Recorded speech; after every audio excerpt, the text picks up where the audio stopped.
Saluti da Bassano del Grappa, città da cartolina. Il ponte, il Brenta, le torri e là in fondo il solco della Valsugana che divide l'altopiano dal Grappa. In mezzo ci sono musei, chiese, osterie, balconi fioriti sul fiume che scorre spesso lento e ogni tanto arrabbiato, in quella che è appunto una delle più note e belle cartoline del Veneto. Ma c'è un ma.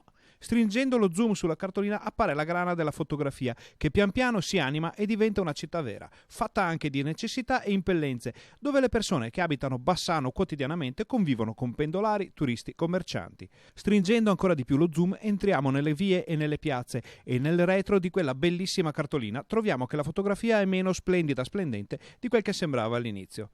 Ne parliamo un po' se vi va. Parliamo ad esempio dei cestini dei rifiuti, che sono meno di quanti ce ne possiamo aspettare in una bomboniera come quella del Salotto Buono bassanese. Molti sono pure scalcagnati, vecchi, maltrattati da anni di pennarelli e botte.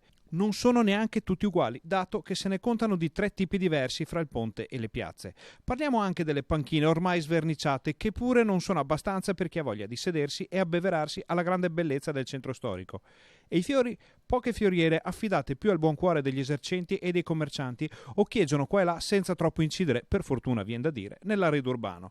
Già, l'arredo urbano, perché è di questo che stiamo parlando. In un centro storico di grande fascino e di enorme impatto turistico, questo genere di arredo urbano spicca come un vecchio adesivo sulla carrozzeria di un'auto d'epoca.